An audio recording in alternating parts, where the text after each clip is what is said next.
नमस्कार, स्वागत है आपका दैनिक कैप्चर न्यूज में।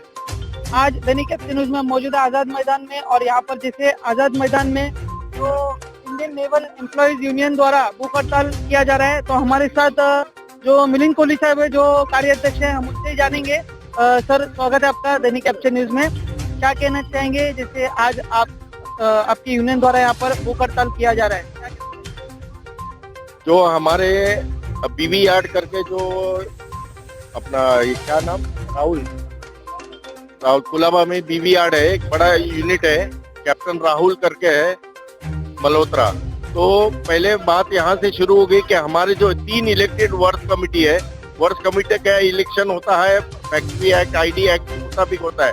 उसके बाद हमारे 3 वर्क्स कमेटी चुन के आए हैं वहां पर, और उस एक वर्क्स कमेटी को इन्होंने जातिवाचक जो शब्द का प्रयोग किया, उसका हम वहां पर उनसे बात करने गए, लेकिन फिर भी वो मान नहीं रहे थे और हमको कह रहे थे कि लिखित स्वरूप में दे दीजिए कि ऐसा कुछ हुआ नहीं, लेकिन हमने नकार दिया।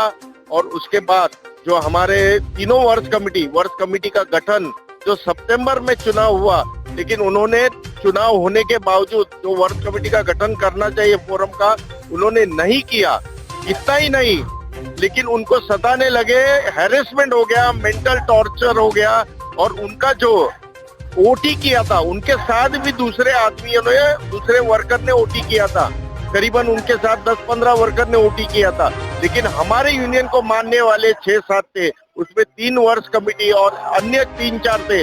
उनका अनधिकृत रीत से उनको बिना कोई शोकॉज नोटिस देते हुए उनका ओटी में का भी पेमेंट काट दिया।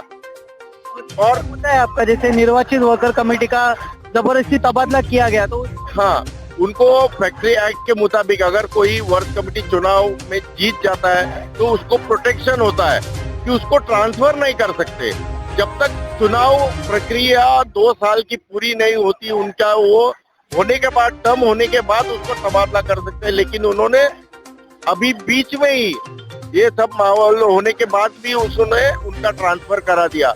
और रिकवरी तो है ही है, इसका हम लोग ने विरोध किया और पत्र व्यवहार भी किया है पश्चिम नौसेना कमांड से। वहाँ से कुछ रिप्लाई नहीं आया सर आपको? जैसे अगर आपने पत्र व्यवहार भी रिप्लाई नहीं है। 2 बार हमारी मीटिंग हो गई, लेकिन वो पीछे हटने के लिए तैयार नहीं है। उनके ऊपर किसकी छत्र छाया है ये मालूम नहीं, लेकिन वो बिल्कुल पीछे नहीं हट रहे हैं।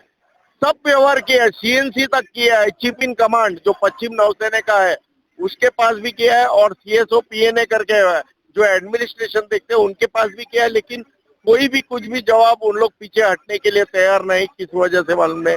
और ये आखिरी बार हमको एक ही हथियार उठाना पड़ा कि हमको उपोषण के लिए बैठना पड़ा।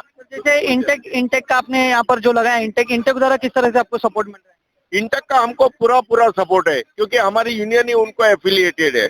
इंटेक जो महाराष्ट्र का भी है और दिल्ली का भी जो नेशनल लेवल पे है, वो भी हमको पूरा सपोर्ट दे रहे हैं। और आगे की कार्यवाही होगी जो आगे, अभी ये जो हमसे बात करने के लिए भी तैयार नहीं है, बोलते हैं हमको आपकी डिमांड मंजूर नहीं है, लेकिन फिर भी अभी इंटक जैसा मार्गदर्शन करेगी तो वो आंदोलन दिल्ली तक जाए, या महाराष्ट्र इंटक वाला है, दिल्ली इंटक वाले जो संजीवा रेड्डी साहब है वो आगे मार्गदर्शन करेंगे कि क्या करना चाहिए।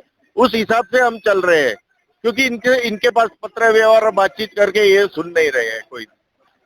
बिल्कुल, जैसे आपने देखा कि यहाँ के जो कार्य अध्यक्ष उन्होंने कहा कि उनके मांगे को सुना नहीं जा रहा है और उसी वजह से इनको मजबूर होकर यूनियन के जो लोग हैं इनको यहाँ पर भूख हड़ताल पर बैठना पड़ा।